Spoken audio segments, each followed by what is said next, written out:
The views and opinions of the hosts and guests are their own and do not necessarily reflect the position of the management and staff of Guardian Network.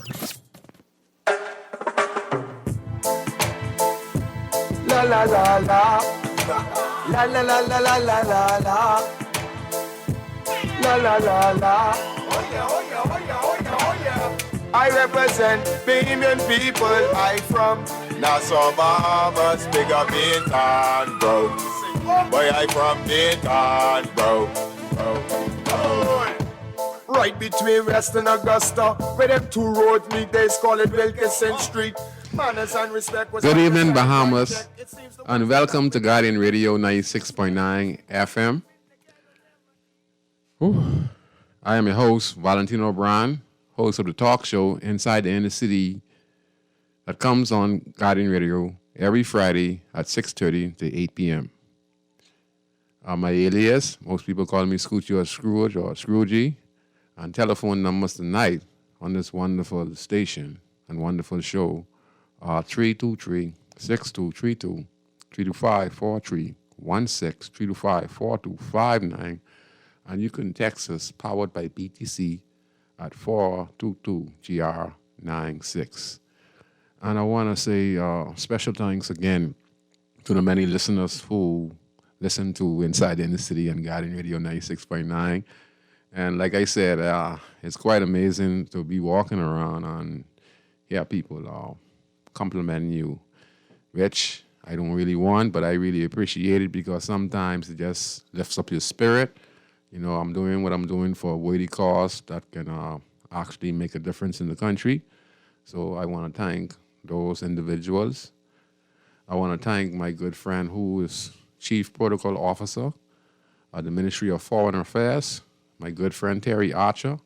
He has been assisting me many years in the Grandstand community, so I want to give a thumbs up to Chief Protocol Officer Terry Archer. I also want to give a special thanks to many of the listeners, especially my good friend, Werner Non. Cecil, you know, he said he listened to you from time to time, Non, 357, so I want to say special thanks to 357 Werner Non. He's having some medical issues, and I hope that he comes out on top. I know that there's a lot of persons who love him, so I think once he keep up the spirit, the good fortune will come his way. And to all of the people who listen in the Grandstand, Bintan, and all around Nassau who I really, really appreciate, and I want to say thank you all for the compliments and the word of thanks, and especially my Martin Street crew, and etc. Today, on Inside Inner City, we have our special guest. You know, I like to have Dr. Cecil Nouri in studios. He just is a good person to have on. He is intelligent. He does his research. He's also tropsy. He likes to be in a lot of people's business, but it's something that we need in the country because most of what he's saying is actually true, and it gives you a point of view on basically what goes on in our country from behind closed doors. And then I come from my point of view, so it's a pleasure to have him on the show this evening. And I want to say last week, oh, wow, it was such a wonderful show where we had the singing prophet Lawrence Roll in studios. And man, did I laugh. And he is a very upfront gentleman. He's truthful. He is honest. And what I like about him, he is a down to earth. So I want to say a special thanks, and I want to say to him, I want to say it was a short notice on inviting him on the show, but he didn't hesitate to take time out of his busy schedule because you know he's doing a lot of stuff in his community. And he took the time out to come on the show and express his feelings. And those were some very, very feelings. And he talked about himself personally. And like I said before, that was real good. So I know a lot of people had a wonderful time hearing him speak his past and where he's headed and what he's doing and, you know, stay on the course. So I just want to say thank you for coming on such a short notice. You livened up the show last week. Many listeners really loved the show last week. So I brought Mr. Nouri in studios this evening to talk about some things we had on some matters we had a few months ago when it concerns certain high official position when it comes to commissioner of police or the prison superintendent who now is on leave. And me and Mr. Nuri was having a discussion, and he was saying on his end, if I could recall, and I don't want to put words in my mouth to make sure that I have the right remembrance, and we was back and forth, not back and forth in a negative manner, back and forth where he was saying that I think he said the commissioner was, I think, appointed and is not controlled by the powers to be. And I was agreeing with him, and then I just came from a little different angle. And now we're seeing here where, and then in between, I remember we talked about Marvin Dames and Green Slade, and there was a problem in there between their different personality when one got the commissioner post and one resigned, and then one went with the political party and won his seat, and he became the Minister of National Security. And then we saw a transfer of Ellison Green Slade from there to be ambassador. Now we're seeing in this administration where we're seeing some turning around, and we basically know that this is how the political system is designed.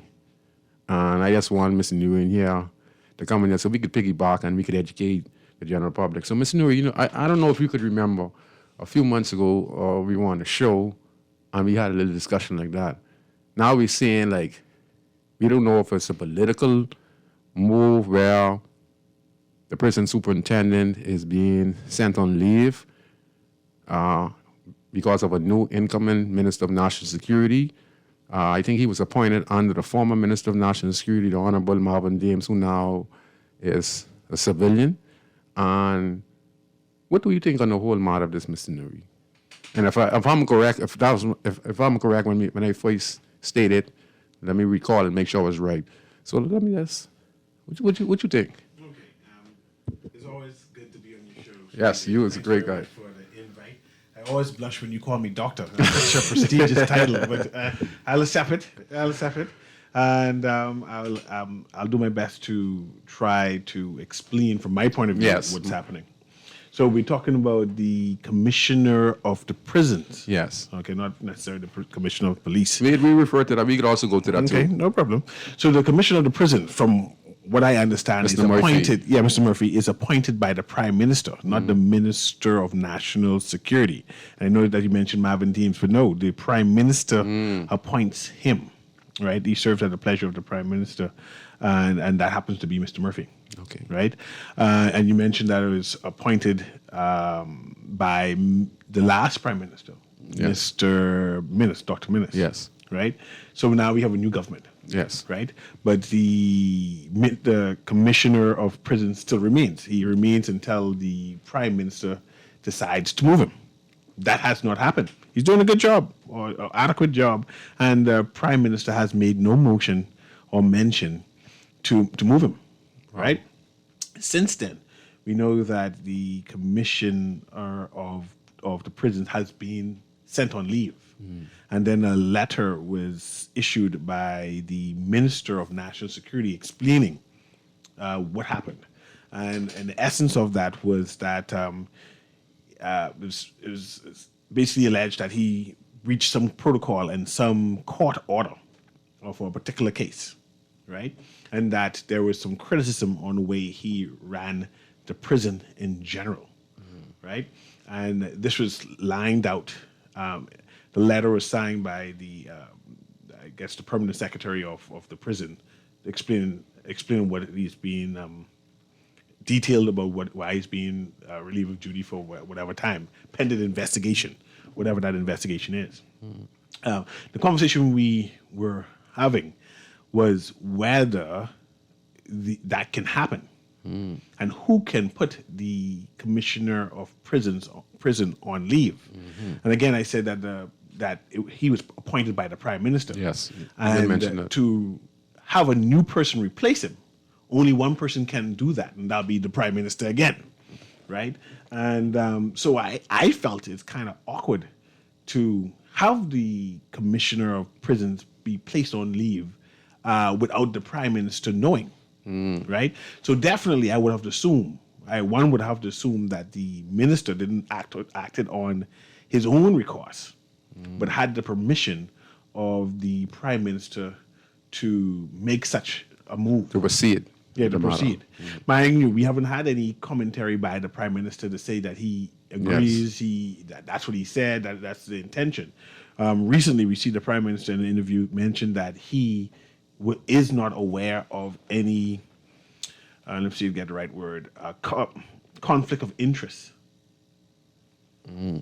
Conflict of interest regarding the interactions with the minister. And that's the conversation that we're having there, whether there's conflicts of interest or not.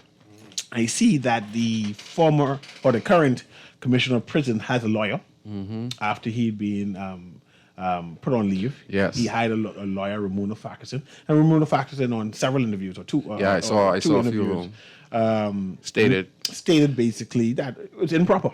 And basically hinted that something was more sinister, like political, a personal agenda, like political agenda, or victimization right. of the commissioner of the prisons, and that she is, and I put in my own words, suing, right. in order to be compensated because it's wrongful that what he did. So now that's the discussion, whether the minister acted on some type of political agenda of victimization, or whether he was warranted in putting aside the commissioner of prison because of actions that he did. And that debate is happening on the action itself. Wow. And one of the actions is that they said that he detained a particular prisoner, and going by the letter, and that it was a court order to release that prisoner. Ramona Farquharson responded by saying that they saw the court order, but the court order supposed to come with a certificate of release. Yes. So you bring the court order And it has to be stamped. and go and have it stamped. It has to be stamped. And then bring it to the prison. Yes. And the commissioner of the police then sign and say, yes, you are released. However, that didn't happen. Wow. So because it didn't happen, he said, man, no, I'm not letting the person out. At basically on his side. So he made a decision that until it's done properly on that side, procedures done he's properly. not doing it. So that's the debate now. Wow. Right? And earlier we said, man, how can the commissioner of prisons hold somebody in custody knowing that there's a court order? And then there's the argument saying, what happened to the certificate of Certification. of release? So that all is going to be played out in court, I assume, right? And then, of course, there's a story or narrative that the Minister of National Security law firm has a case against the Commissioner of prisons, and that in that case he was asking for the removal of the Commissioner of Prisons to be removed altogether out of. This is prior the election. Yes. Okay. And that the first thing he did, one of the first things, it wouldn't be the first thing, that he went to the prison and happened to remove the same person that he has a case against, who he's really asking to remove. Wow. And his clients, who were complaining that they got overlooked for promotion, they subsequently assumed the position, coincidentally, of the Commissioner of Prisons due to the action of the Minister. So it just seems untoward, and that is the current debate that is happening. And it should be interesting to see how this particular case plays out. Wow. Right? Just a second. That's why I brought Mr. Nuri on, because he does the research. I follow his information and I do my own research, and he explained it in a manner where we all can understand. And I bring it in this perspective. Well, this commissioner. Okay, 1 second.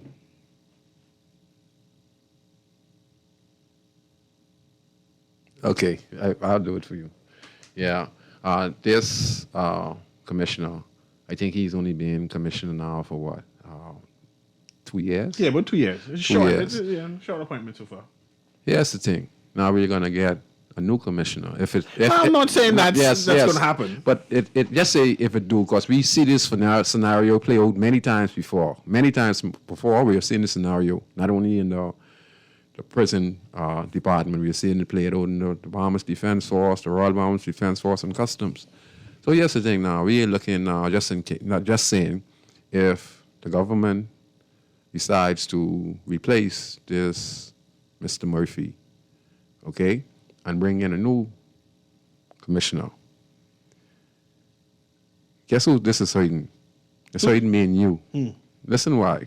Go ahead. I've been watching this play Back and out for a forth. little while back and forth. We're going to put this man on leave. We're going to give him his pension. We're going to give him like close to 100 plus. He's a young man, so it's not necessarily. Very, saying yes. It's going to. I assume they will revert him back to his original position before he got promoted. Okay. But again, we would have to wait and see. Okay. What happens? Okay, just say it naturally, because I'm talking about all government departments and all former high officials who have done their time and as pensioners. And here's how we hurt the Bahamian taxpayers, and this is where our VAT money goes, general public. This is who hurts the taxpayers. See, because now what we're going to do now, if this plays out, I'm only assuming that we go and hire a new commissioner liking of the new incoming government. Now we're going to be paying the former commissioner of the correctional prison.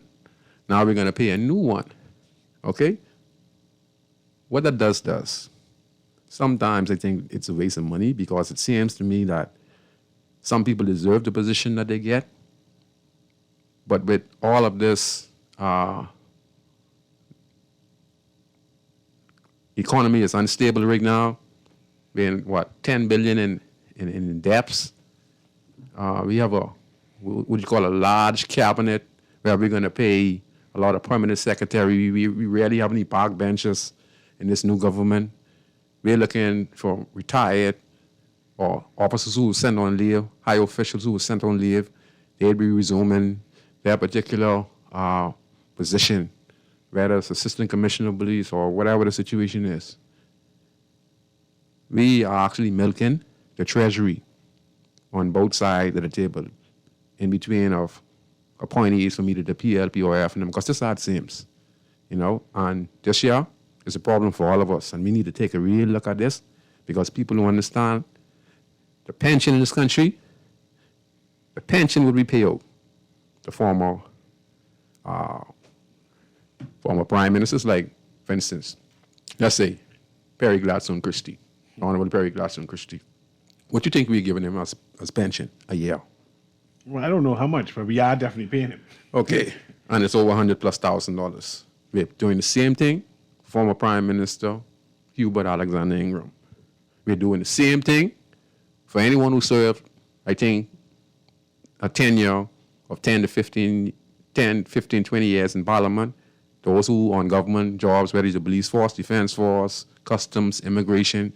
I think if you do over 35 years or 35 years, you entitled your pension.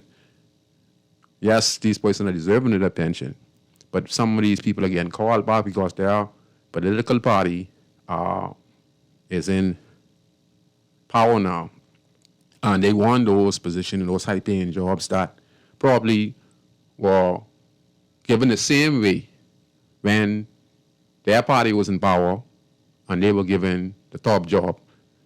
So now that a new government comes in, many of the party elites and party officials want some of these jobs. And in order to do that, we rather milk the treasury by letting go the current prison superintendent, commissioner of police, right? And then bring in a new prison superintendent. And we're going to pay the former one, and we're going to pay the new one. And the government's not paying. Government is taking that from the money that you spend when you pay for your car insurance, when you pay for your license, when you pay your water bill, when you pay your electric bill, when you go to food store to buy one candy. And this is where your money going. We're going to break? Yeah. No, he just can get this caller. Go ahead. Can we take this call? Okay, go ahead, caller. You're on Inside in the City. And then Mr. Nuri, you can respond. Go ahead, caller. Calling this Dark Universe along with you and Mr. News. Good. Hey, good night. What I want to ask, right? First, what I want to say. Then I have a question. The thing is, why are they taking back those old guys, all the people which was there before? That's the problem on both government sides because they're not training people while they are there before they let them go. Somebody should have been there who they had already trained. The younger person should have been there trained to take up that position. So those government are in fault. Yes. Now, my question here is, was the minister was within his right to move the gentleman from the prison? Put him on leave. Say it again? He put him on leave.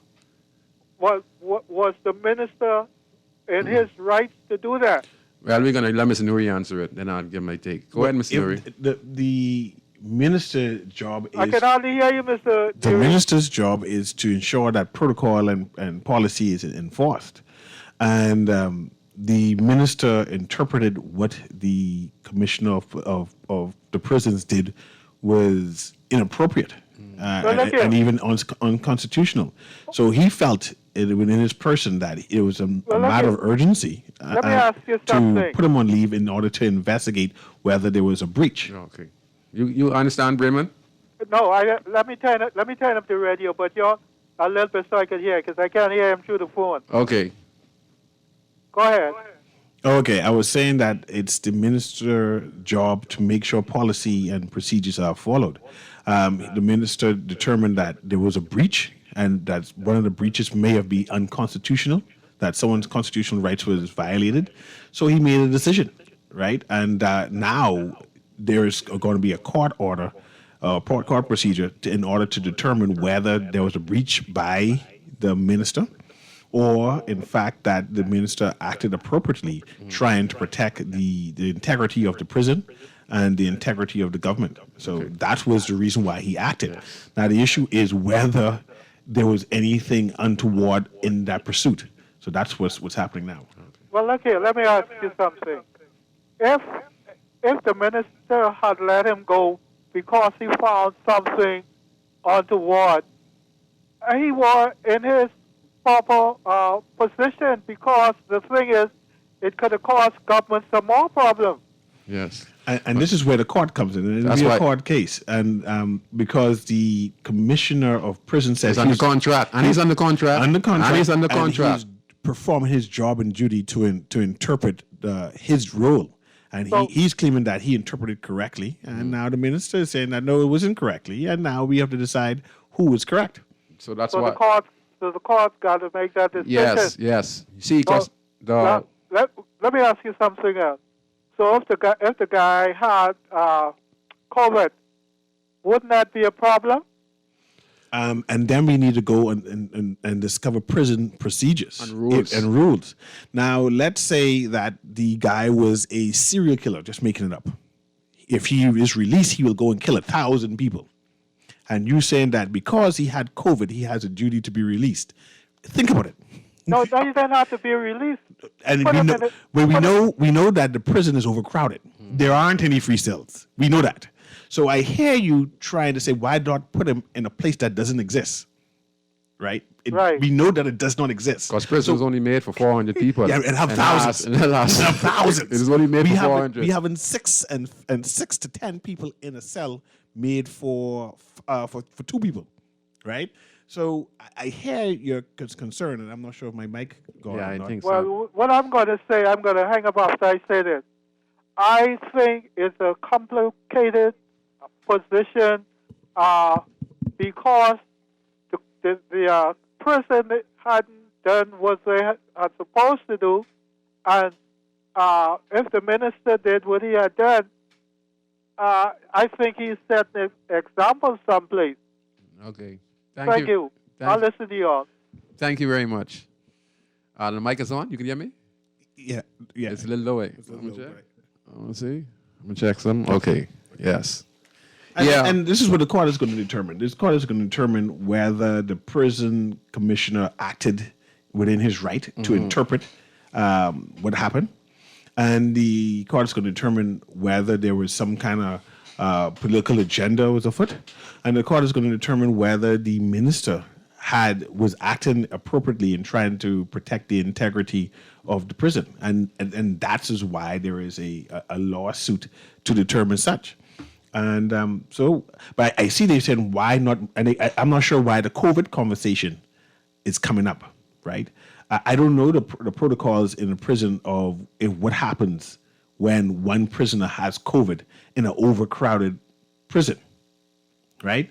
Where you just don't move a prisoner and put it someplace else without going through the proper protocols. So I'm not familiar with that, but we know that there is no special place for a sick person unless you put them inside the infirmary or some sort like that. See if we can get the thing I'm doing. Yes. And from my point of view,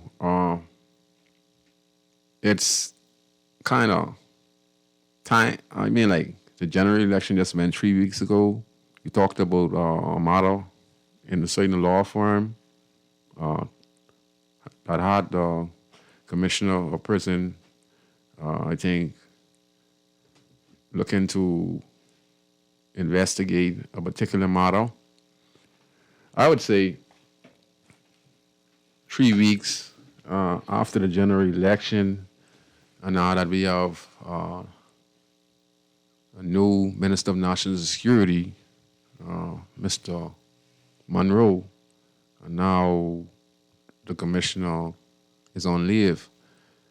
So to me, this is a prime example of a model that happened a few years ago, and we heard the lawyer for Mr. Murphy. She stated there's something going on, and it has to be political because the commissioner has done nothing wrong. I'm just going to use this. And someone I talked to, off the record, senior police on the Royal Bahamas Police Force, we had a discussion. But let me get to the point what I was referring to. A few years ago, we had former Minister of National Security, the Honorable Marvin Dames, and former Commissioner of Police, who is now Ambassador, Ellison Green Slade, were fighting for the top position at the Royal Bahamas Police Force for the position of Commissioner of Police.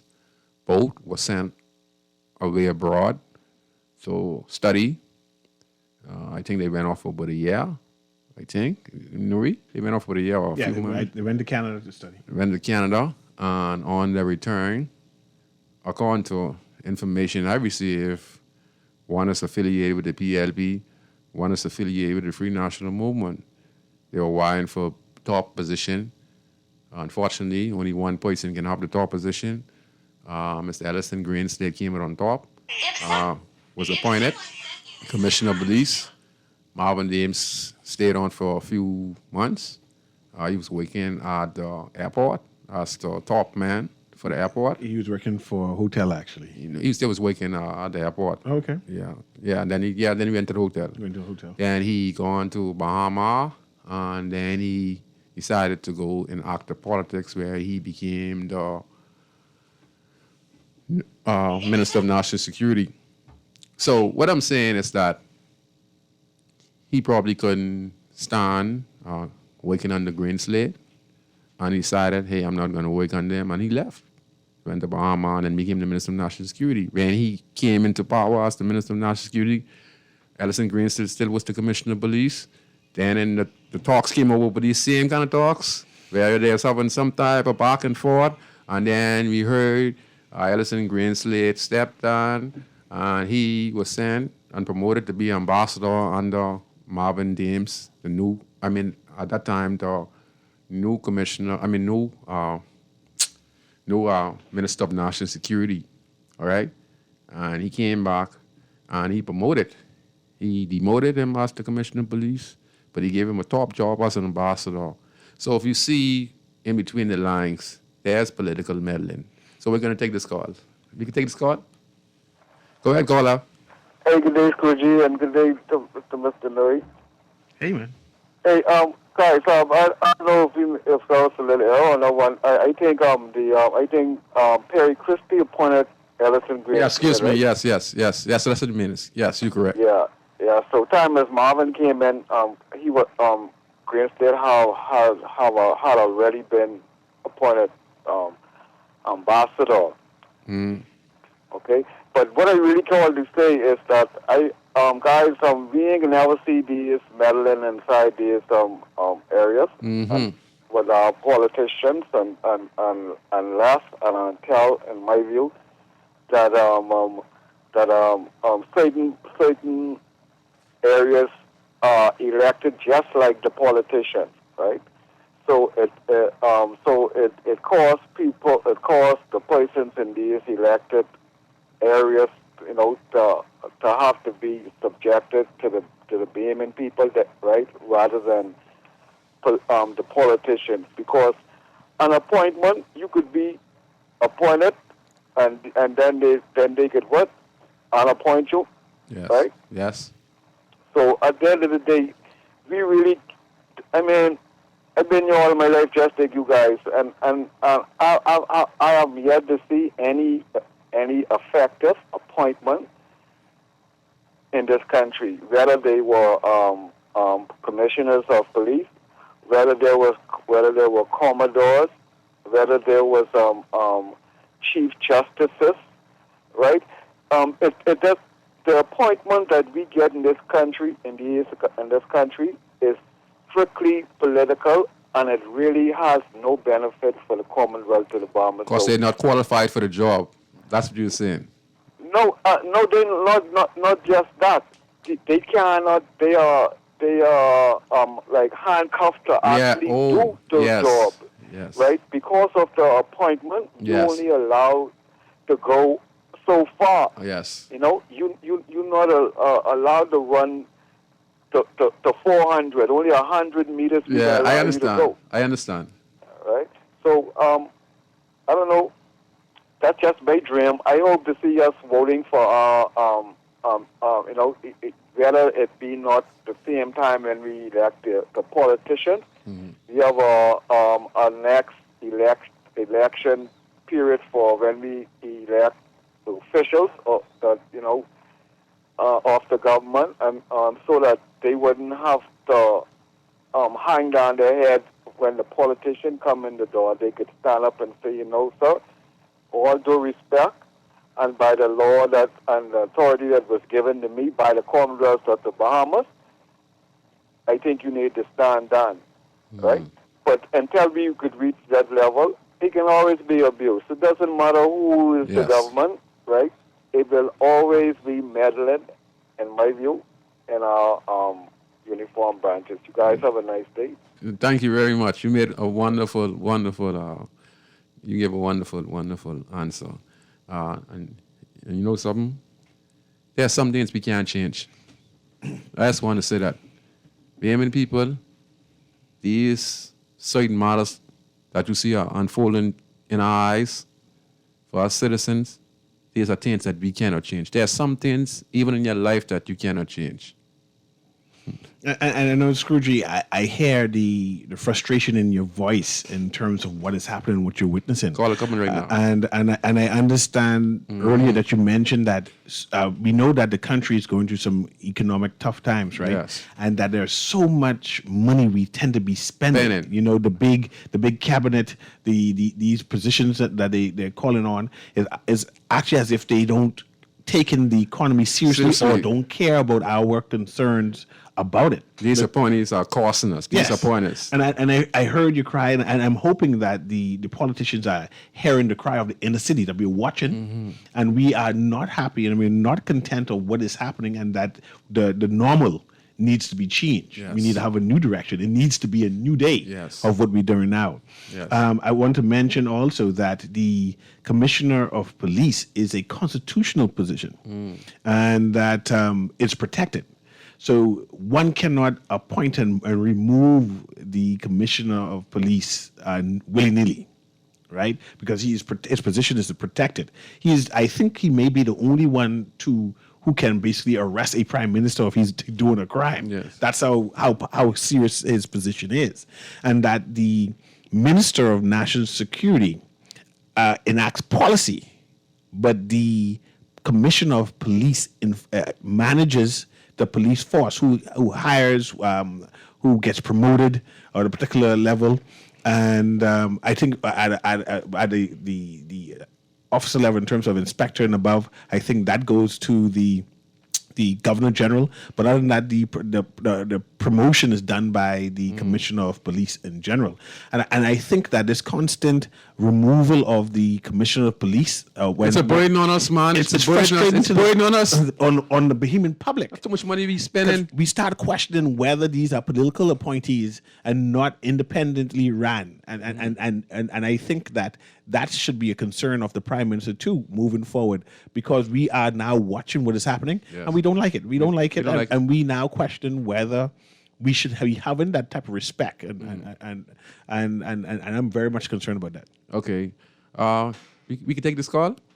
Go ahead, caller. You're on it inside the inner city. Caller, you're on. That one is not answering. Go ahead, caller. You're on inside the inner city. Hey, Scroogey, what's happening? Everything is all right. Everything all right, All sir. right, and good evening to your listeners. And good Hey. evening, Mr. Neri. How you doing? What's up, Papa? Great you holding on, buddy. All right. Yeah. Let me hop in now. You know you was all let me hop in. Yeah, Mr. Neri. Hey. Tell me something, Ben. When that's national security. When they was starting to talk about this in the last 2 years, the decriminalization or legalization for the use of marijuana in the Bahamas, which ministry was leading it? That was national security, or was it a few different ministries? Minister of National Security. Okay. Why I asked that, right? Now that Wayne Monroe there, and I could be wrong, I just feel like he kind of should relate. Papa, you like this video? You always like Yeah. Listen. Who don't? Maybe Mr. Neri don't, but listen. When I think about it, right? I say, listening to Wayne Monroe over the years, it's a possibility he might relate and understand about the cries for the need to decriminalize or legalize the use of marijuana in the Bahamas, right? Let him deal with that and get him out of the cabinet. I never was for Wayne Monroe being in the cabinet. Why? Not because I like Wayne Monroe. It's because I felt like he's be dealing and his rights, and if he's one of the best lawyers, everybody would want to get the best lawyers to deal with their cases, government or private. Public or private. And I think he was not just more valuable. I can't say more valuable. That's the wrong word. He was playing a role in either suing the government or suing whoever, representing people's rights, speaking up for people's rights, even some of the things which you'll say unbelievable to defend and all of that. But he was doing those kind of things, and I think he still is that kind of the person. He still believes in that way. I would like to have him inside. I like to have him around the table making decision, not really maybe in the cabinet, but like when a person like a Fred Smith come up, a serious person who, in spite of I thinking Carl Bettel was smart, was losing all the cases. So I believe Wayne Monroe. I think Wayne Monroe just as smart as like a Fred Smith. So I would go ahead and maybe let Wayne Monroe, Mr. Neri, let him push a referendum on the use or the legalizing marijuana in the country. Then I'll say get him out of the cabinet. But what I wanted to ask you also, what you remember when we started, or what was the reason why we started to fingerprint the illegal immigrants before we send them back and charge them? Because we didn't used to do it from the beginning. You remember, Mr. Neri? Yeah, the thing is that they entered the country illegally, and that's a criminal offense. And if it's a criminal offense, it needs to go before the court, and then only a judge can determine that they entered the country illegally. But we just started lately, right? A few years And ago. what it is that I think that Fred Smith brought up a point of order and quote unquote sued and proved that this is the right procedure. And then the government. What is the right procedure? What that do you it's mean supposed to when go you to say court. this? What is this? Huh? Is that if you enter the country illegally, it's a criminal offense. Yes. And if it's a criminal offense, it needs to be brought towards the court. And you think then Fred Smith agree with it? no, he brought the action. and prove the case that that's supposed to be the right procedure, that we're doing it wrong all the time. Yeah. And now that we realize that we're doing it wrong all the time, you see that before you deport somebody, they have to be first determined that they entered the country illegally. Yes. You saying I entered the country legally doesn't mean I did enter the country legally. Yeah. Even if you find me on the sloop, Yeah. you got to determine that I was entered the country legally. The It goes biggest on point, my, though, you must be identified. You can't name John today and name Paul tomorrow. And also, and that's where the fingerprinting come in, and, Yes. and to know who the person is and whether they come in the country again and again. So I say all that to say this, Mr. Neal, because, time going. The other day when 1,000 come there in Inagua, I think salute to the minister and his team and the chief magistrate for being down there and continuing what we was doing, like what you say Fred Smith pushed for, and say that's the right way to do it. I heard Fred Mitchell said something, I don't know if I the only one hear it, that maybe that's a waste of time to do it that way. We need to just send them back. I say, no, we fight. I mean, I thought it was us fighting. I really didn't know Fred Smith was the one who was pushing it and the lead it in the court and point out that that's the right way. Well, I just reached in 1970, but my point is that if we was doing it that way, the wrong way, for so long, I'm glad to know we doing it the right way now. Yes. And I wanted to know what's your view on it. I'll hang up and listen, man. Okay. Right. Fred Smith, he is not just a lawyer. He's a QC. He is one of the best QC in the Caribbean. So he does his research. He reads the UN rules and regulation and what standard it is, what the procedure is. And if he find out there's a technicality, then he present it to the government, and then the government review it, and then if it's like he said it is, they put it in his favor, and then they start to apply it to the courts. And mostly fingerprints also, because many Haitian nationals did break out of prison, and many were criminals, and were looking to leave Haiti. They were fleeing Haiti and trying to get out of the country because they were criminals. So fingerprinting also was put forward for that same particular reason, because many of them were criminals and they wanted to identify them. Also, we have one more call. We can take this next call. Go ahead, caller. Yeah, Coach, I call back. Papa put my mind in something. Papa always puts up one mind in something. Yeah. The guy, what God didn't go back in the House of Assembly because this guy's from Marathon. What's his name again? What had the people Rumi Fiera. drinking gassy water? One pig, one cow, and one chicken? Oh, Lord. No. Not him? Guy from Marathon, when the people in Marathon was drinking gassy water. That's Jerome Fitzgerald. Fitzgerald. Yeah. What's position he have in the... Yeah, he's advisor in the office of the Prime Minister. I got you. Well, let me ask you something. Huh? You think is both of you something. Huh? You think it's right for the government will aid and abet if they put him back on the government staff? Don't you think so?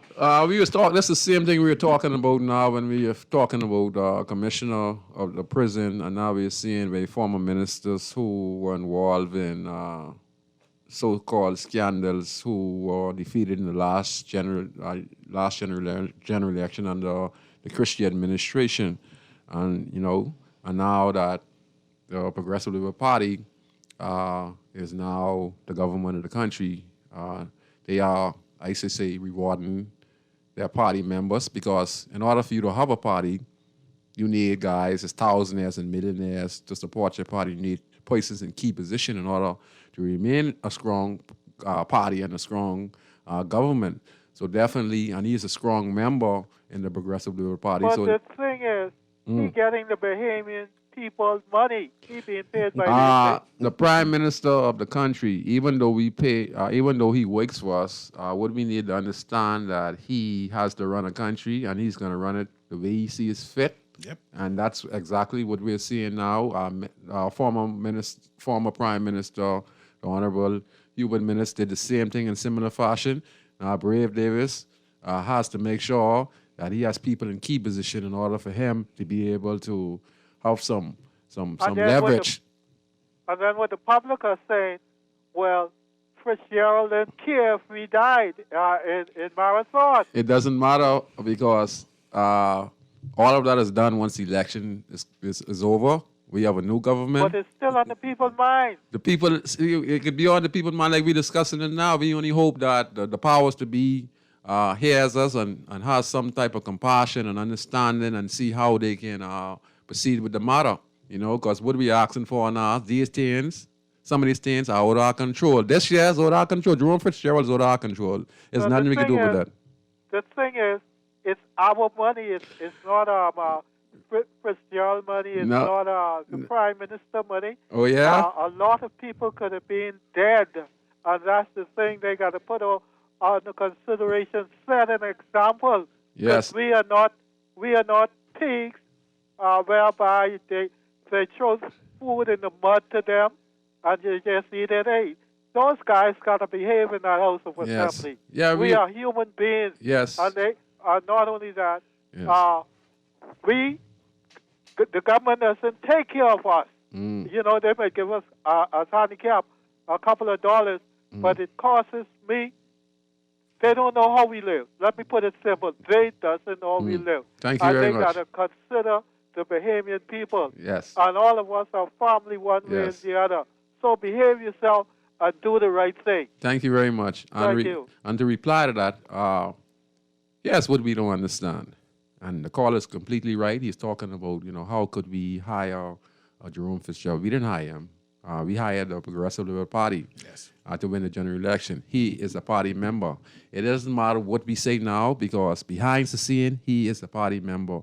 That decision was made from the party members of that party. That wasn't made from the Bahamian people. The Bahamian people made a decision, election day, to vote with the Free National Movement. Now that the Free National Movement is no longer the government of the country, the PLP is in charge of the country. I hope that the Prime Minister understands that he is not PLP, that he is the Prime Minister for all. And guess what? That's my speech when I said that. I was on this show when I said he needs to be the Prime Minister for all.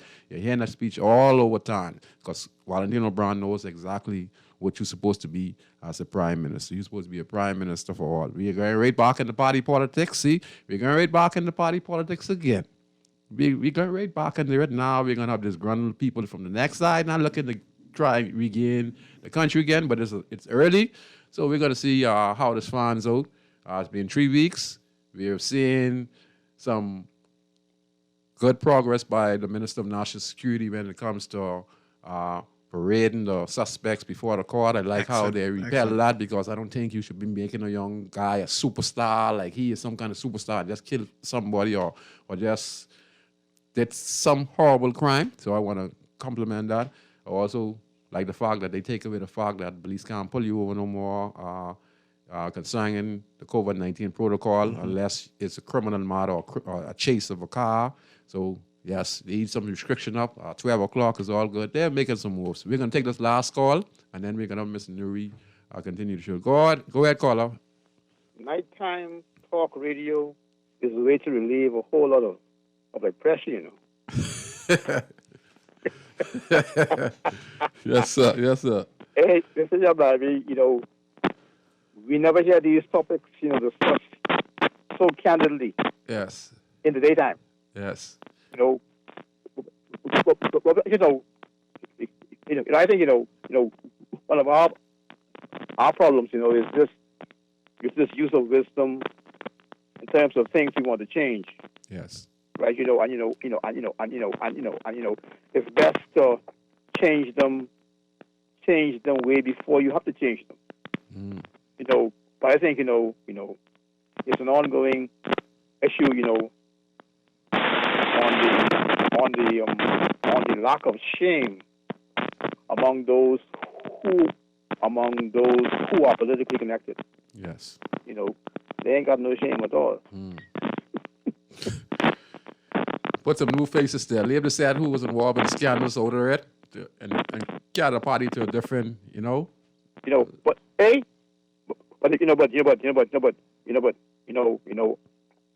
see one thing that is very encouraging though. Yes, sir.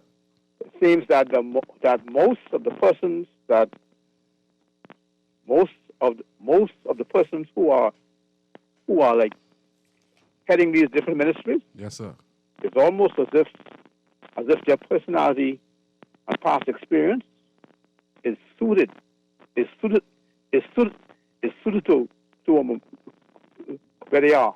Yeah, I noticed that they have a complexity, like relax, you know. They're Yep. not, they don't have that power hungry, you know. I feel you. I feel you. You know, if there's one thing that Prime Minister Davis has, you know, that his previous successors don't have, he is not easily ticked off. I could see that. Yeah, I saw You know, it. but I mean, and Ingram Yes. and Christie and Yes, yes, but listen, yeah, boy, they get took off so easy. yes. I think he understand. He's a humble person. I think he understand the situation he's in. He can be a person who uptight and You know, preferably, our leader retains that wisdom, man. yes, Preferably. yes, sir. I mean, excuse you, man. Good, you know, good show, boy. Thanks a lot. Thanks a Yeah, lot. man. Thanks All a lot. Thanks for the call also. And enjoy it and enjoy your night. It's night now. We came in the evening, it's night now. So we have this discussion because we qualify for these. This is the kind of discussion I have with educated persons from the streets, and we could read between the lines and we could have this discussion. And we could tell you the problem that the country is facing, how we could say, you know, how this is affecting the Bahamian taxpayer. See, all these appointees hiring and putting on leave and high-paying jobs, like some of these jobs are $60,000, $80,000, $120,000. We put them on leave, then we bring in leave. Whilst they're on leave, we're gonna let them stay on leave, and we're gonna bring someone to replace them. Then we're gonna pay this person the next $80,000, $90,000. See, Bahamian people, we as Bahamian people, PLPF on them, and then we have our next 200,000 plus people who ain't even involved with politics, don't even get registered to vote. All of us pay for all these appointees that you see our government hire, fire, and put on sick leave. Us. So you want to know where the what money goes? See, the Prime Minister of the country, even Brave Davis is never going to tell you what the budget is for the pension. He'd never tell you that. Former Prime Minister, that was his first priority, to pay the pensioners, because they are former employees of government. Some are non-affiliated with any political party who earn their merit and deserve their pension because they did their time in diligent fashion and did the most professional job when they held their position with either doctors, nurses, etc. Okay? And we must applaud them. But all sitting prime ministers never tell you how much pension we is paid for favors we do. Instead, we learn the budget. Our pension in 1 year would we pay former civil servants? Nuri? The money we go and borrow, we take some of those, our VAT money, and we pay the pensioners. You understand, Nuri? That's how serious it is. Go ahead, Mr. Nuri. And I understand, and I appreciate that. I know already there is rumors that we need to replace the sitting governor general, and they're waiting the 1 to 2 years. Oh. I said we have about 4 to 6 of them on retirement now. Now think about this. Think about how much money we spend on all these governor generals. Think about it. Think about it. Think about it. How much you said? Mind you, I would have to go and count. But my point is, there's about 4 or 5 of them 4 or who 5 have pensions now, who are still alive, and so I understand Yes. that you want sobriety in terms of the economy, right? And you want the approach regarding the economy to reflect how we are in the community are feeling, right? When you see our government is spending money willy-nilly, and you are complaining that you having a basic wage, a minimum wage, and you can't afford to buy food, and you seeing people are getting wealthy off the public purse, off your taxes, you get frustrated. You get frustrated, wondering if they care about you. Wonder if they understand what you're going through. And I hear your concern and your plea about why you putting this one on retirement, and you have to find someone else to replace them, and you're moving these people around, and you're concerned about that, right? And I understand. I understand and appreciate your point about the big budget, even though the Prime Minister say he needs all these people on board, but you're wondering if we can afford it, And then you hear about taxes is going to be decreases, and mind you, you're happy for that. and you hear about people who get increases, and you hear that the union negotiating and signing agreements with the government, so you know that's another increase again, and you're wondering how will we afford all of these things, and no one is explaining where the new money coming in. So you start getting anxious. You start getting lot of uneasy. borrowing is gonna go you know? on. And you wonder if more borrowing by mid-year. More is you know? going on.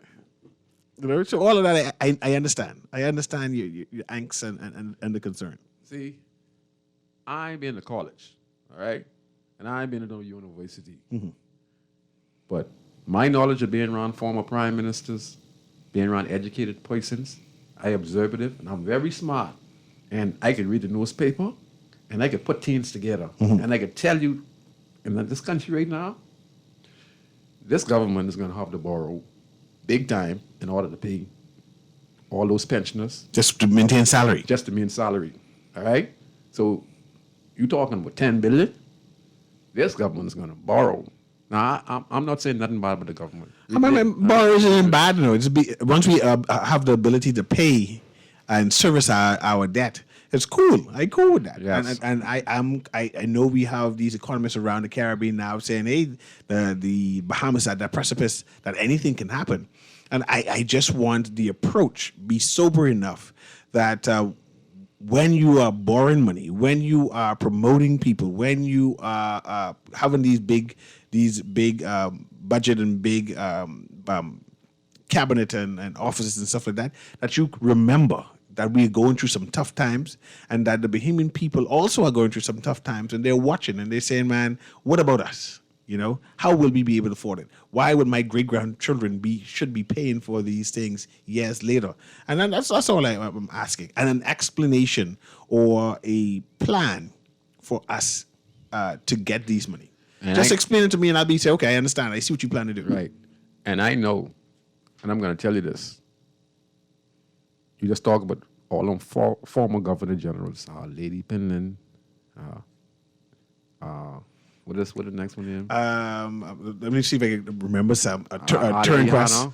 So Adi Hanna died, but I mean, Yes. Turnquest. Oliver Turnquest, Honorable Oliver Turnquest. And I would have to actually go and write down so I can Yes. think who I was Yes. next. So just say we go back in between the last 20 years with the different governor generals who have resumed that position, and no one can tell me all of them were politically appointees. All of them were politically appointed, either from the PLP or the FNM, and their reign run into the next administration. And then when the administration come, they do 2 years, 2.5 years. Then you look, we replace them again. Yes. This is a problem for us. We want the parties to know. We want the government to know that this needs to stop. There's person who deserve these positions. We have no problem with that. But we have to watch how we hiring and firing. And even though we're firing and putting people on leave, we're still paying them pension. And then we have a new one resuming this office as commissioner. We just pay 2 other commissioners gone in the last 15 years, 3 or 4 gone in the last 15 years. Now, that's a big budget to be paying too much civil servants. And again, I would want to remind you that the Commissioner of Police is a constitutional position. Okay. You cannot dismiss him. No, you can't fire. You could negotiate him to leave. Yes. And I'm assuming that this maybe, I'm not sure if that's the agenda of this government, they may negotiate and give him another position. Yes. You know, like how they do the last commissioner in order to facilitate the next one. But Like how you get the ambassador, think I'm right? So you can Anything is imagine he's getting that budget. No disrespect, former Commissioner of Police Ellison Greenslade, but he's getting the budget for being a former Commissioner of Police, and he's getting a paycheck for being the ambassador. So all this is the taxpayers' money. This is serious, people. You think this will do the PLP and the FNM? Times they finish with us, and us who's so stupid and don't figure this out. Who do you think is be paying for these things? it is what it is, Kurji. Don't get emotional. I know, but this what it is. Yeah. Who you think paying? When you see these appointees, this and that, when one party come in, who you think paying for these things? Me and you. Okay? We're going to take this last call, and then we're going to take our last. This is going to be our last call. Last one. Yeah, Go ahead. blessed, Squishy. Yes, go ahead. Yeah, blessed seeing you, even though you dissed me the other day. Like I would say I was a doctor on the radio. You blessed But that man. mean I ain't supposed to know what I'm supposed to know. But that's all right. Just tell him go and read. Don't worry with me. I sent a message. Hey, Squishy. Hey, Yeah, what the message for the day is what they don't really want you to know, right? what's that? you know, if we borrow more money, right? Mm-hmm. And we default on our loans, right? Mm-hmm. Then the IMF step in. You know, I read Catherine Kelly. You know, she's a real beam, and she's always on point. She's like a predictor. Uh-huh. You know what I mean? She's like a soothsayer. Like she's a fortune teller. Like she could. I mean, everything she says really come true as a listener. And so once we default on the loan, and we have something what you call a foreign currency debt. Uh-huh. All right. So once we can't meet that, that's it. So I don't be into these people. I'm facing the realistic. I think we can miss Ivan Johnson. You know, because you know the truth is in the punch. Even though the punch is up the little white lie on the little intricacies with the grapevine, I don't But read it the don't be too grapevine. far from the truth. I don't like people business. You know what I mean? But I ain't trying to talk with Murphy. Those positions, commissioner and et cetera, and prison officer, they supposed to have tenure, right? See, Newey? Yeah. Yeah. So, but your boy down in the prison, his job, he's an oppressor. He can't come and vouch for him because couple of, you know, our boys, some being up there, Scoozy. We don't know who these people, what kind of regime this run. Yeah. I can't have time for that. But what I wanted to touch on, right, Scoozy, since you're done with the basis of public funds, right? Yeah. Yes, what's going on right now? The drones, right? 17 million, right? Uh-huh. Yeah, it don't make a difference who buy them, who authorize them, right? What's this here? Useless, rendered useless, right? Mm-hmm. Through lack of investigation and Proper research. right? Before they go on and spend these money. Now, apparently, they are not compatible or not in synthesis with the new old Doppler radar system. So they rendered useless, right? So I guess they can sell them to the kids, eh? Oh, Lord. So, yeah, man. Hey, Scoozy. All this here is our public. Scoozy. Go ahead, brother. You ever gone down to Australia, right? Go ahead. Let Yeah, us the know. premier from Australia resigned amidst allegations that she and her coonies took, they taken bribery, 65 million, etc., from Pfizer and Moderna, etc., Yes, right? yes, Now, why yes. would I disbelieve that when I knew for like a little while Pfizer was doing this geopolitical tactics, this bullying tactics, third world countries into rendering sovereign assets in exchange for vaccines. But, you know, big pharma, I wish I had your phone number to send you some info, but don't be misled and spoon-fed with garbage, you know, brother. And no say, who control the media and all these things them there, you know. So don't worry with these people, them sitting up on the radio playing pampas. The truth is not in them. And all them guilty of selling out humanity. So you think it's just limited to Australia? When the Gates fella being here the other day? You think these people worrying with me and you? You really think these people love you that much, but if they love us that much, they'd be in healthcare, they'd treat the people. Let me show you something. Hey, geopolitically, the black man getting stepped on, and you know what upon, like Megatron. Have a good night, brother. Okay, thank you very much. Oh, you know him. I appreciate 52 now. And guess what, 52? I was reading something. They had a town hall meeting in Barbados. And I didn't even know Barbados is a part of the experimental biochemistry, what you call it now, with the virus. They had Barbados. And if you listen on it, everything this man just said, everything 52 said is on it. Tells you about the virus. And he was talking to the town hall meeting, and this just came out about a week ago. Okay, caller, you have about 2 minutes, please. So, because we want the name of Scrooge. Yeah, you get 2 minutes. Go ahead. Hey, Scrooge. Hey. Sparky. Hey, go ahead, Spark. Okay, I know it's 2 minutes. See, I think Scrooge is sometimes what we call unfair practices. That is right. No, what I'm saying is, for example, we don't disrespect nobody for what they did in life, all in the past and everything. But if Mr. Pinland did everything, and then you doggone be the wife of the prime minister, and then you become the governor general, you get the doggone, you get the pension from the prime minister, and then you become the general, the governor general, and then you get your pension, and you all keep getting all these things, and the poor people get nothing. You figured it out, Sparky? Huh? You figured it out? No, what I'm saying is, now they saying Scrooge, listen to me before you go. I know you got to go. Now they saying they're getting ready to put Perry Christie as the governor general. Now, he done get all the money for 44 years. All that money for 44 years in the House Assembly. Now he could get the prime minister's doggone pension, and then he could put him up in the governor general, and then he could get all that money. And nobody else can get nothing. What that shit is for the people, huh? You gotta cut it down. That's Rocky passionate. Oh, That's just rumors do. Hey, listen to me. Let me tell you Good this. former prime minister. Let me just tell you this. There ain't nobody like me in this world. I'm spiritually motivated and I'm here to fight a cause for the Most High. And I'm here to expose things that go invisible, that many you can't comprehend. And when I read the newspaper, I come up with all this stuff. Oh, yes, Sparky, you were quite right.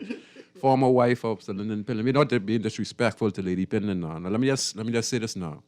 This is no disrespect to Lady Pinland. I have the utmost respect for Lady Pinland. She dresses elegant. She speaks well.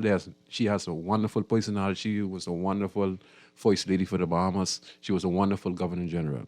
I'm just talking about the fact of the salary and the pension, which you imagine she is the wife of Sir Lyndon Pinland. Sir Lyndon Pinland has passed away, and rightfully so. He did wonderful for the Bahamas. He did wonderful for the world. And so he passed away, and his pension goes on to Lady Pinland, and then she becomes the Governor General, and then she gets a stipend for that. Now she be retired, and she get a stipend for that. So that's like 3 sets of pension funds that the taxpayers have to pay. Now we're not saying that she isn't worthy of it, and she don't deserve it. But if we are saying that, hey, we in debt, it's a reason why we in debt, because all of these teens this year, just say Vincent, we use that. We'd use the commissioners who would go on leave. We'd be paying for them. Those who take in the position, we'd be paying for that. This is how we get in debt, you know? This is how we get in debt. Both parties do this. And we're not criticizing this government. We're talking about the practice that exists and causing the Bahamian taxpayers and causing the poor get poorer and poorer and poorer and poorer, causing crime, causing husband and wife to break up, causing boyfriend and girlfriend can't get along, causing the country in chaos, people like getting cut off. All of this here that we are doing now is causing the Bahamian taxpayers. Anyway, I just want to say something real quick, and then I'm going to let you go. I had a message here. Someone said, Mr. Neri, you said that the commissioner was appointed by the Prime Minister. If that is the case, sir, shouldn't he tender his resignation like all appointed persons on board? Well, and I believe the commissioner of prisons have tenure, right? And like every other position, the chief justice, the magistrates, even the governor general, all are appointed by the prime minister. But they have tenure until their contract. That's the contract. Basically, contract until it expires, or they tell you a new one. So I don't think that point is valid, right? He serves until the prime minister decides to move him.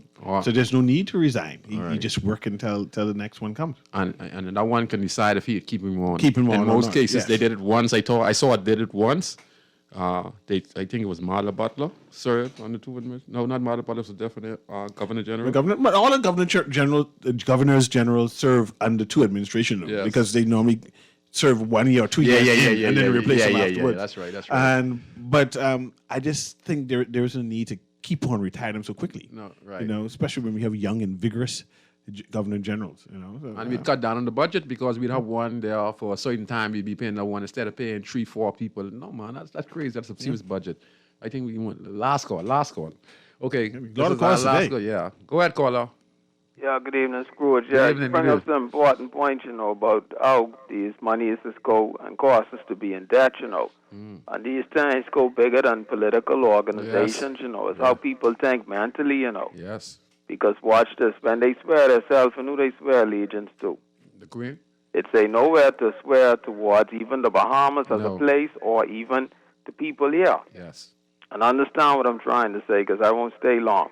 The people have to educate themselves, because you talk about this, and some people see it all. You're going against the PLP, and the FNM going against the FNM or what have you, right? Yeah. But it's like, it's bigger than that, because they meet these systems going, so they just continue on with them. The people have to educate themselves and want more, because to them, it just ain't no big thing. That's what they do when they come in power. That's how the people look at it. Now, how could we move ourselves from there to say, hey, we demand more, and this not just for certain people of a certain education level, but just all people in general. How do we get to that point where people say, you know what, this is not right? We need people in public office who are not going to be doing these type of things. Yes. And then we will move forward. That's the big question. Yes. Thank you very much. You did a wonderful job. And I'd like to say a special thanks tonight for our sitting producer tonight, standing producer tonight. And what it is again? April. April, I forgot. April.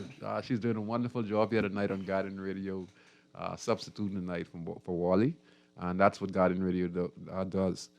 You know, for me, it's a pleasure to be on Guardian Radio. You know, when I first came on the show, I didn't know what to expect. I didn't know how I was going to be able to make a difference in the country.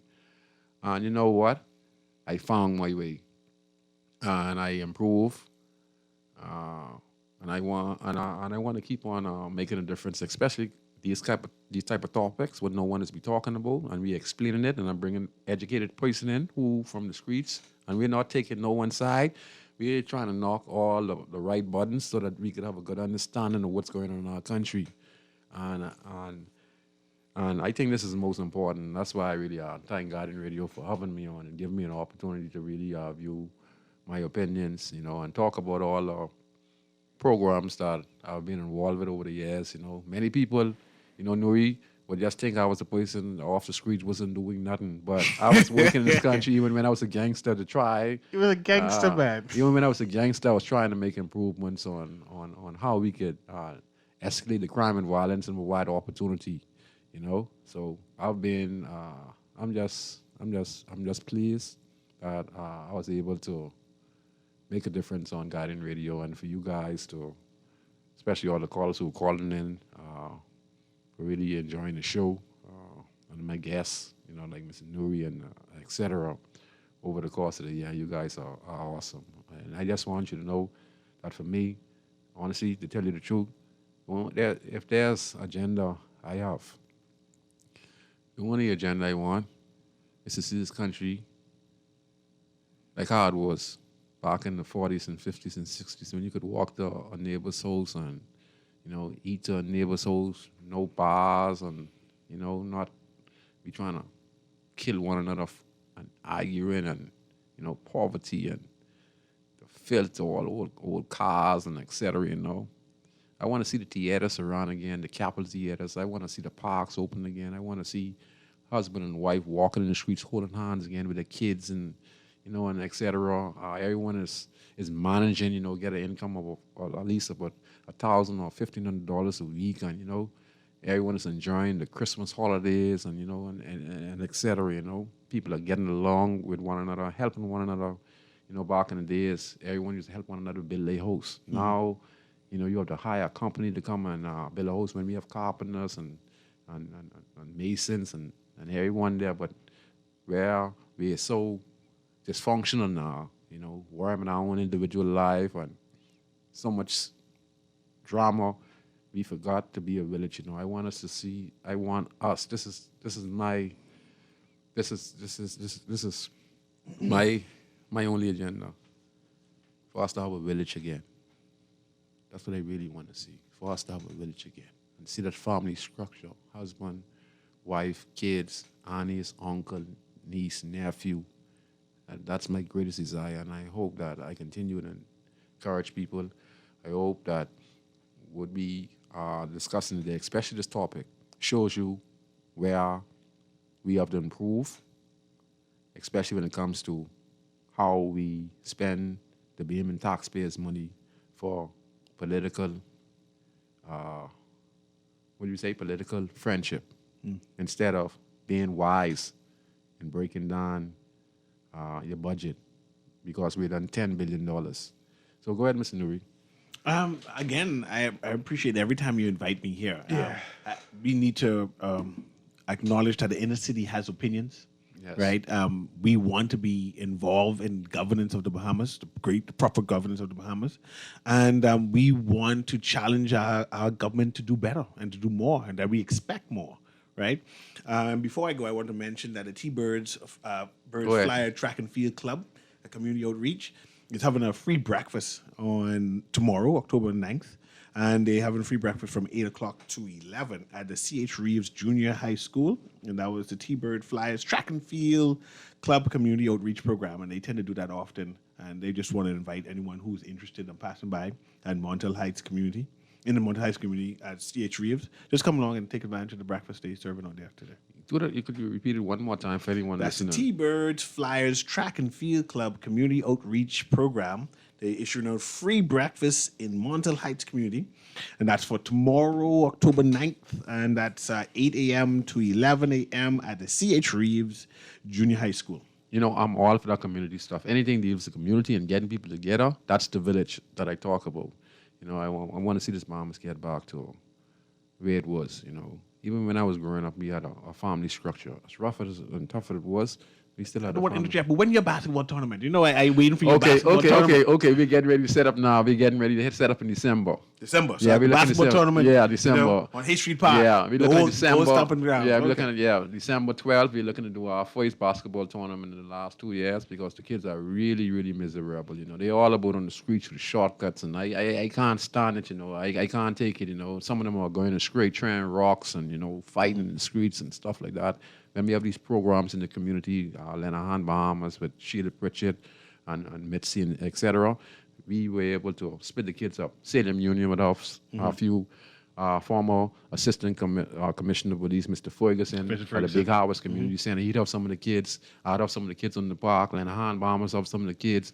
And then Salem Union with Pastor Hugh Road would have some of the kids. But the kids are so up and down now because of the COVID-19. And I'm so glad that the new Prime Minister of the Commonwealth of the Bahamas has eased some of the restriction so that we can get back to business of trying to get these kids in some constructive programs because they kind of gone off bad. And when I come back next, I hope we talk about what's happening inside the community, definitely. our community in terms of COVID-19. But I know they're returning back to school. Yes. But back to the basketball tournament, yes, you would need sponsorship for that, right? Definitely. I like to ask people around the country. Yeah. Why? Because if someone got chipping 10, 20, some persons out there might want to assist and see a kid who need a tennis or et cetera. That's why I like to ask persons like yourself. I use you as a person because you reach other people so that when your people donate to you, you know that we're going to help up to 120 persons on the park. Mm-hmm. Not even 120 players. It's 120 players, but there's going to be like about 100 to 200 kids on the sideline who we're going to also take care of.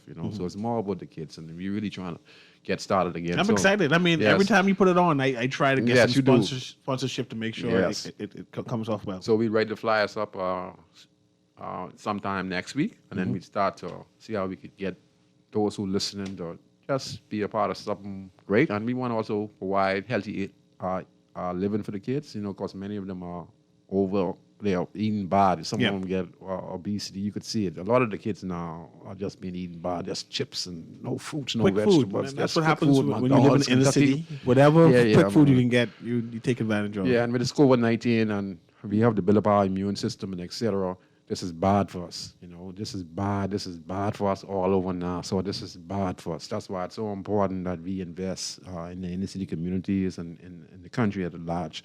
I want to, me, you like gossip, so I love you on this. You always like you could gossipy. I love that. Dealing gossip. Okay, we heard the speech from the throne, and we heard where the Honorable Philip Brave Davis talked about some of the programs they will reconvene in a short matter. And then we heard where the former Prime Minister of the Commonwealth of the Bahamas, the Honorable Hubert Alexander Mills, who now is the official opposition leader, they will be going to convention in November to see who will be the new leader of the Free National Movement. I think they're going to convention to decide. In November. Yeah, I think Dwayne Sanders throwing his heart in there and a few others. I like Dwayne Sanders, Yeah, throwing their heart in there. Then the former Prime Minister stated that many of the programs that the Honorable Prime Minister spoke about is the programs of the Free National Movement. I just want to say this to the former Prime Minister. Honorable, let me see how I can put this. Honorable opposition leader, former Prime Minister of the Commonwealth of the Bahamas, don't you know that government is continuous? So stop saying things that trying to get merit. When you inherit the government from the Progressive Liberal Party, the Prime Minister at the time was none other than the Honorable Perry Gladstone Christie. Okay? When you defeated him, didn't you take on just about all the programs that Mr. Christie and his administration left in place? So what you trying to say? You're trying to say that the PLP ain't have no plan and that you left in place plans. So you're saying that they have no plan. None of y'all have no plan. Those plans are continuous from previous administrations. All right? So we ain't into that. You know, governments are continuous. And it seems to me that you and leaders of this country don't understand. And let me say this to everyone out there. This is my words. I said many times on the show, and I share my speech on ZNS News. I share what the Prime Minister mode. Things we talk about, we see in the newspaper. You see me just come on the show Friday, and we see it in the newspaper the very next Monday. So the show has been very educational to many people out there. And I'm surprised to see how many people listen to this show. The newspapers has been listening to the show, and what I say on this show, or what we have discussions, it's been in the newspaper the very next week. I lie? No. Like I said, inner city people voice matters. And that we need to have more programs that allow us to express ourselves and to give our opinion on how the country is ran. So like I said, I'm always excited to come on here. And I always tout your horn saying you're doing an excellent job. Yes. And our community is listening. Yes. Over the hill communities is a collection of communities. Yes. And you represent us, Yes. right? And the types of people you bring on and the questions you tend to ask are questions that we murmur about at home and don't have an outlet to express ourselves. So you now is our mouthpiece. So I continue to commend you on that, and I listen all the time. Yes, You and know? you, I'm proud of you. You're wonderful. When we have a discussion about you, we be getting off, and you and say, "Boy, no, we don't play." We call you Tropsy. And imagine all of us come off All Taylor the same Street, Hay neighbors, Street, same Hay neighborhood. Street, and they said nothing good could come off of East Amazing. Street. You know, Amazing. so it's good to see that we are making impact nationally. Yes. That our names can be called and say, well, I know these people. I know when he's go to the pump, walk barefoot, run to Mr. Morris shop, Yes. or City Market. So Yes. it's good to see us doing positive things Yes. inside the community. And let me close on this. And when the former Prime Minister, he speaks, I like to be very respectful to our former leaders. He talks about the fact that the PLP has no plan and they're piggybacking off the Free National Movement plans. All governments do that, piggyback off the former administration plans in order to move forward, because the Queen of England, who the government serve, not us being people. See, you need to understand this, me and you don't swear, okay? Only our government officials swear. The police officers swear. The immigration officers swear, hey? They swear. The politicians them swear. The citizens don't swear, okay? So you know what that means? They are government officials. We are different. That's what you all don't understand. We're different. And I just want to say this again. The Queen of England don't recognize PLP. She don't recognize F&M. So for the former Prime Minister to insinuate that the PLP has no plan and they're piggybacking off the Free National Movement plan, then he needs to understand this. Hey? Anyway? He needs to understand this. I forget what I was going to say now. Let me see what I was going to say now. He needs to understand this. He needs to understand that all governments are continuous. Yes. All are continuous. All right? There's one or two projects you'd stop, review, and cancel, and name it something else. Like, for instance, the Urban Design Lab was done in 2012, 2013, 2014 under the Christie administration. I was there. That name switched from the Urban Design Lab, that when the Minister administration came in, they switched it to the Overdale Initiative. But I was smart enough to read through the line and see the work, and when I read the plans, I said, this is the same program. Same thing. Just change the name from the Urban Design Lab to the Overland Initiative.